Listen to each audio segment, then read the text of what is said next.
Bonjour et bienvenue sur Docteur Santé Conseil. L'activité physique est le médicament le plus puissant contre le diabète, plus puissant que n'importe quelle pilule. Cette affirmation peut sembler exagérée, elle ne l'est pas. L'exercice régulier améliore la sensibilité à l'insuline, il aide à contrôler le poids, il protège le cœur et les vaisseaux, il améliore l'humeur et l'énergie. Il peut même réduire les besoins en médicaments. Mais pour beaucoup de diabétiques, le sport fait peur. Peur de l'hypoglycémie, peur de ne pas savoir comment adapter son traitement, peur de faire une erreur. Ces craintes sont compréhensibles, mais elles ne doivent pas vous empêcher de bouger, parce que le risque de ne pas faire d'exercice est bien plus grand que celui d'en faire. Dans cette vidéo, je vais vous donner toutes les clés pour faire du sport en toute sécurité avec votre diabète. Quel sport choisir, comment gérer votre glycémie, comment éviter les hypoglycémies. Il est temps de vous mettre en mouvement. Commençons par comprendre pourquoi l'exercice est si bénéfique pour le diabète. Quand vous faites de l'exercice, vos muscles ont besoin de glucose pour fonctionner. Ils deviennent plus sensibles à l'insuline pour capter ce glucose. Cette amélioration de la sensibilité à l'insuline persiste pendant 24 à 48 heures après l'effort. C'est pourquoi l'exercice régulier, plusieurs fois par semaine, améliore durablement le contrôle glycémique. Les études montrent qu'il peut réduire l'HbA1c de 0,5 à 1 point de pourcentage. C'est comparable à l'effet d'un médicament. L'exercice aide à perdre du poids ou à maintenir un poids santé. La perte de graisse abdominale est particulièrement bénéfique, car elle réduit la résistance à l'insuline. L'exercice protège le système cardiovasculaire. Il baisse la tension artérielle, améliore le cholestérol, réduit l'inflammation. Pour les diabétiques dont le risque cardiovasculaire est élevé, c'est crucial. L'exercice améliore l'humeur en libérant des endorphines. Il réduit le stress et l'anxiété qui eux-mêmes affectent la glycémie. L'exercice améliore la qualité du sommeil dont nous avons vu l'importance. Tous ces bénéfices s'additionnent. L'exercice est vraiment le traitement global par excellence. Tous les sports sont potentiellement bénéfiques. Le meilleur sport est celui que vous ferez régulièrement. L'activité d'endurance, aussi appelée cardio, inclut la marche rapide, la course, le vélo, la natation, la danse. Elle améliore l'endurance cardiovasculaire et la sensibilité à l'insuline. Elle tente à faire baisser la glycémie pendant et après l'effort. L'activité de renforcement musculaire, comme la musculation ou le travail avec élastique, augmente la masse musculaire. Plus vous avez de muscles, plus vous brûlez de glucose, même au repos. Elle peut parfois faire monter légèrement la glycémie pendant l'effort en raison du stress physique. L'idéal est de combiner les deux types d'exercices. Les recommandations suggèrent au moins 150 minutes d'activité d'endurance modérée par semaine, plus 2 séances de renforcement musculaire. Les activités mixtes comme le tennis, le football, le basketball alternent effort intense et récupération. Leurs effets sur la glycémie sont plus variables. Certaines activités demandent des précautions particulières. La plongée sous-marine peut être risquée en cas d'hypoglycémie. L'alpinisme extrême pose des défis de gestion du diabète. Discutez avec votre médecin si vous envisagez ces sports. Choisissez une activité qui vous plaît, c'est la clé de la régularité. Pour faire du sport en sécurité, vous devez comprendre comment l'exercice affecte votre glycémie. L'effet le plus courant est une baisse de la glycémie. Les muscles consomment du glucose. Si vous êtes sous insuline ou sulfamide, cette consommation peut dépasser la production de glucose par le foie. La glycémie chute. Mais parfois, l'exercice fait monter la glycémie. Les efforts très intenses et courts, comme le sprint ou la musculation lourde, provoquent une libération d'adrénaline. Cette hormone fait monter le sucre en mobilisant les réserves du foie. L'effet retardé est important à connaître. Après l'exercice, vos muscles continuent de capter du glucose pour reconstituer leurs réserves. Le risque d'hypoglycémie peut persister pendant plusieurs heures, parfois jusqu'au lendemain. Chaque personne réagit différemment, et la même personne peut réagir différemment selon le type d'exercice, sa durée, son intensité, son alimentation avant, son niveau de glycémie de départ. C'est pourquoi la surveillance est essentielle. Mesurez votre glycémie avant, pendant si l'effort est long et après l'exercice. Tenez un journal pour comprendre vos propres réactions. Avec l'expérience, vous apprendrez à prévoir et à gérer. Une bonne préparation est la clé d'un exercice en sécurité. Mesurez votre glycémie avant de commencer. Les recommandations générales sont les suivantes. Si votre glycémie est inférieure à 1 g par litre, prenez une collation glucidique avant de commencer. 15 à 30 g de glucides selon l'intensité prévue. Si votre glycémie est entre 1 et 2,5 g par litre, vous pouvez généralement commencer l'exercice. Si votre glycémie est supérieure à 2,5 g par litre et que vous avez des cétones dans les urines ou le sang, l'exercice est déconseillé. Il pourrait aggraver la situation. Corrigez d'abord l'hyperglycémie.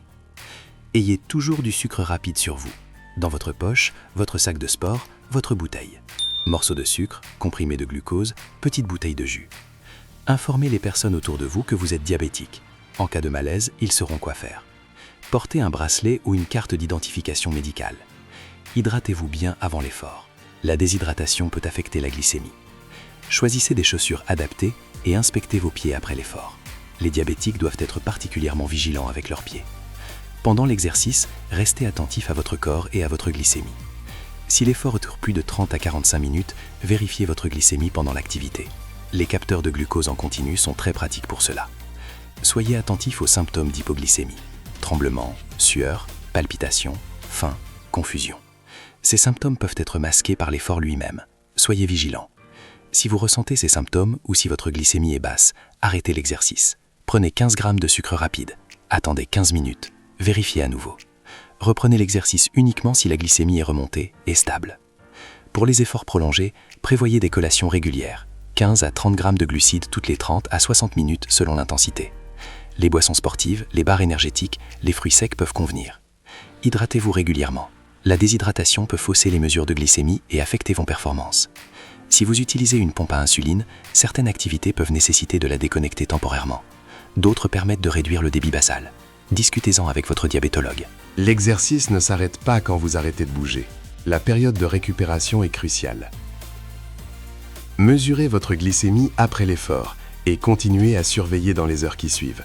Le risque d'hypoglycémie retardée est réel, surtout après un exercice prolongé ou inhabituel.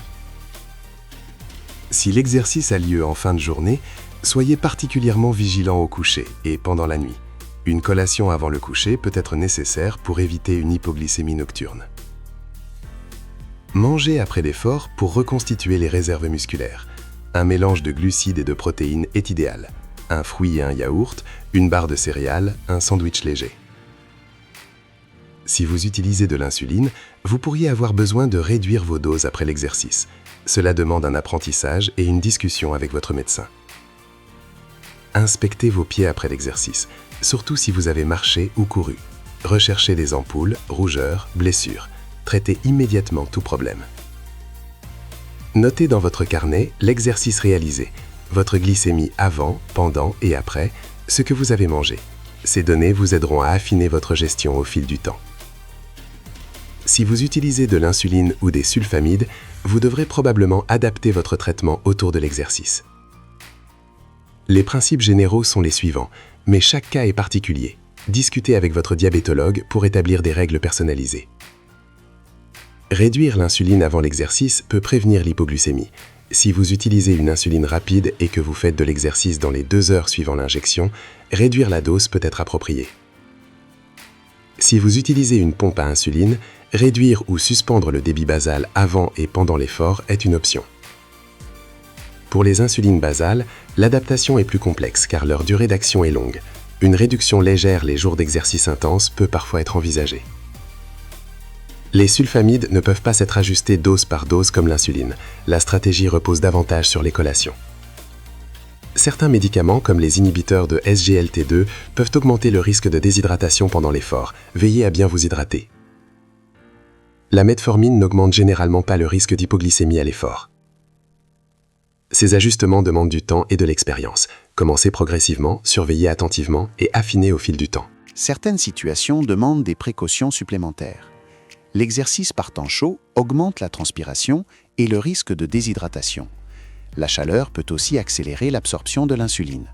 Hydratez-vous davantage. Surveillez votre glycémie plus souvent. Protégez votre insuline de la chaleur. L'exercice par temps froid peut masquer les symptômes d'hypoglycémie. Le froid peut aussi affecter le fonctionnement des glucomètres. Gardez votre matériel au chaud. L'exercice en altitude modifie les besoins métaboliques. La glycémie peut être plus variable. Certains lecteurs de glycémie sont moins précis en altitude. Surveillez plus souvent. La compétition sportive ajoute le stress de la performance. Le stress fait monter la glycémie. Paradoxalement, vous pourriez avoir besoin de plus d'insuline les jours de compétition, malgré l'effort. L'exercice avec une neuropathie au pied demande des précautions particulières. Évitez les activités à fort impact. Inspectez vos pieds minutieusement. Des chaussures parfaitement adaptées sont essentielles. L'exercice avec une rétinopathie proliférante demande d'éviter les activités intenses qui augmentent la pression dans les yeux. Consultez votre ophtalmologue. Quelle que soit votre situation, l'exercice adapté est presque toujours possible et bénéfique. Nous arrivons à la fin de cette vidéo sur le sport et le diabète. Retenez les messages essentiels. L'activité physique est l'un des traitements les plus puissants du diabète. Ses bénéfices sont multiples: meilleur contrôle glycémique, perte de poids, protection cardiovasculaire, bien-être mental. Tous les sports peuvent être pratiqués avec les précautions appropriées. Le meilleur sport est celui que vous ferez régulièrement. L'exercice affecte la glycémie de façon variable. Généralement, elle baisse. Parfois, elle monte. L'effet peut se prolonger des heures après l'effort. La surveillance glycémique avant, pendant et après l'exercice est essentielle. Ayez toujours du sucre rapide sur vous. L'adaptation du traitement peut être nécessaire si vous utilisez de l'insuline ou des sulfamides. Discutez-en avec votre médecin. Protégez vos pieds, hydratez-vous, informez votre entourage. Le sport avec le diabète est non seulement possible, mais recommandé. Les bénéfices dépassent largement les risques. Sur Docteur Santé Conseil, nous vous encourageons à bouger. Partagez cette vidéo avec quelqu'un qui hésite à se lancer. Abonnez-vous pour ne rien manquer. Bougez et à très bientôt.